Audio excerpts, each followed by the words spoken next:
नमस्कार। राहुल गांधी ने कांग्रेस के प्रवक्ताओं को पैनलिस्ट को गुरु मंत्र दिया है और वो गुरु मंत्र मात्र एक या दो कांग्रेसी प्रवक्ताओं या फिर पैनलिस्ट को नहीं दिया है, बल्कि 140 से ज्यादा लोगों को दिया है। अब आप ये सोच रहे होंगे कि आखिर अचानक से इस गुरु मंत्र की जरूरत क्या पड़ गई या फिर राहुल गांधी ने गुरु मंत्र किस वजह से दिया है। इसके पीछे की जो वजह है वो हम आपको बता देते हैं। दरअसल दोस्तों, पिछले दिनों ऑपरेशन सिंदूर के बाद से ही आप देख रहे होंगे कि लगातार विपक्ष के नेताओं को किसी न किसी मसले पर टारगेट करने की कोशिश की जा रही है। खास तौर पर जब से राहुल गांधी ने सरकार से सवाल पूछने शुरू किए हैं, तब से कुछ ज्यादा ही कांग्रेस के जो प्रवक्ता हैं, जो कि टीवी में या फिर अखबारों में कांग्रेस की तरफ से कांग्रेस का पक्ष जनता के सामने रखते हैं, उनसे कुछ अलग तरीके की बदतमीजी की जा रही है। भाजपा के नेता कुछ ज्यादा ही बयानबाजियां कर रहे हैं और उनकी जो बात है वो जनता के सामने आने ही नहीं देते हैं। खास तौर पर टीवी डिबेट्स में आपको ऐसा देखने को मिल जाएगा।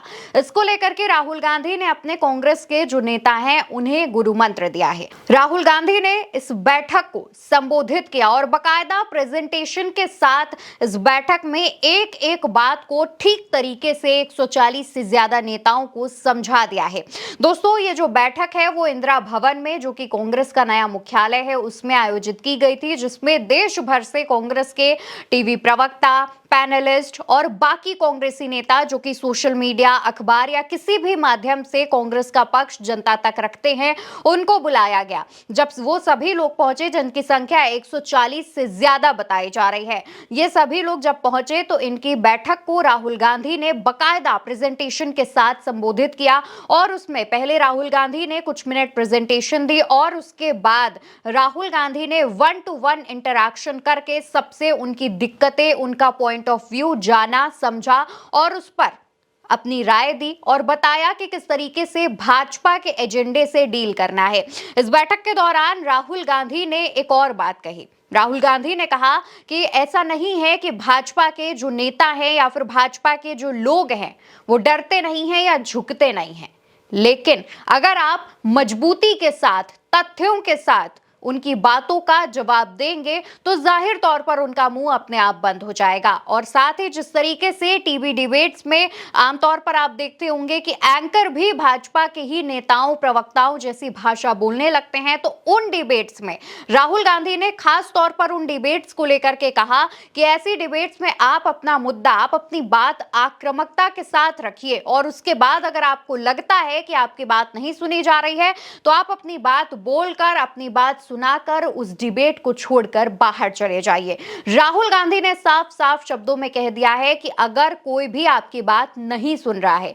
आप जो कि तथ्यों के साथ अपनी बात रखना चाहते हैं, उसके बावजूद आपको रोकने की कोशिश की जा रही है, तो आप स्वतंत्र हैं उस चीज को, उस डिबेट को, उस बातचीत को छोड़ने के लिए। लेकिन छोड़ने से पहले आप अपनी बात रख के जाइएगा, जिससे कल को सोशल मीडिया पर कोई ये आरोप ना लगा सके कि कांग्रेस नेताओं से सवाल पूछो तो वो डिबेट छोड़कर चले जाते हैं। इसके अलावा राहुल गांधी ने एक और बात याद दिलाई। राहुल गांधी ने कहा कि हमने जातिगत जनगणना का मुद्दा खूब तेजी से उठाया, जनता के बीच पहुंचाया और जनता भी इस बात की मांग कर रही थी, जिसको लेकर के पिछले 100 सालों से जो आरएसएस जातिगत जनगणना का विरोध कर रही थी, उसी की पार्टी यानी कि भाजपा को वो इनडायरेक्टली संबोधित करते हुए कहते हैं कि उसी की पार्टी भाजपा जातिगत जनगणना के मुद्दे पर राजी हुई और इस बात का ऐलान किया कि सरकार जातिगत जनगणना करवाएगी। इसको इसी तरीके से तमाम ऐसे मुद्दे हैं, तमाम ऐसी जनता की बातें हैं जिन्हें हमें उठाना है, प्रमुखता से जनता की बात सरकार के सामने रखी है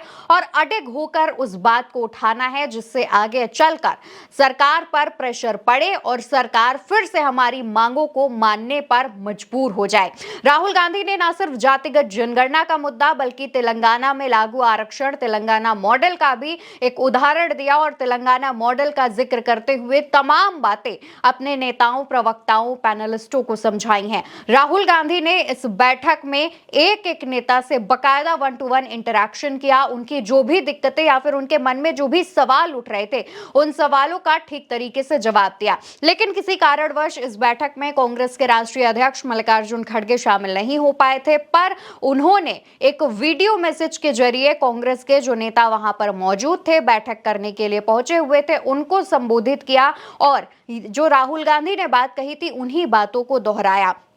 इसके बाद दोस्तों एक सवाल उठने लगा कि राहुल गांधी और कांग्रेस की पार्टी में जो स्लीपर सेल हैं, जो कि भाजपा के लिए काम करते हैं, उनके लिए क्या करना चाहिए। बैठक में जब इस बात की भी चर्चा हुई तो उस पर राहुल गांधी ने कहा कि आप अगर कांग्रेस के लिए समर्पित नेता हैं, कांग्रेस के समर्पित कार्यकर्ता हैं, तो आप कांग्रेस के हक के लिए बात कीजिए। पार्टी लाइन से हटकर कोई भी ऐसा बयान मत दीजिए जिससे आगे को कोई सवाल खड़ा होता है। और अगर हमें ऐसा लगेगा कि कोई स्लीपर सेल जैसा आदमी कांग्रेस में एक्टिव है तो उसकी जांच पड़ताल की जाएगी और फिर उसका उचित समाधान किया जाएगा। अब इस बात के तमाम मायने निकाले जा रहे हैं। दूसरी तरफ राहुल गांधी जिस आक्रामकता के साथ बीजेपी के खिलाफ एक पिच रेडी करने के लिए एकदम समर्पित हो गए हैं और पूरी तरीके से मैदान में डट कर खड़े हो गए हैं, उससे एक बात तो साफ है कि आने वाले दिनों में कांग्रेस के खिलाफ जो भाजपा नैरेटिव बनाती है, कांग्रेस के खिलाफ जो झूठी बातें, अफवाहें या बयानबाजियां होती हैं, उसमें अब कांग्रेस के सभी नेता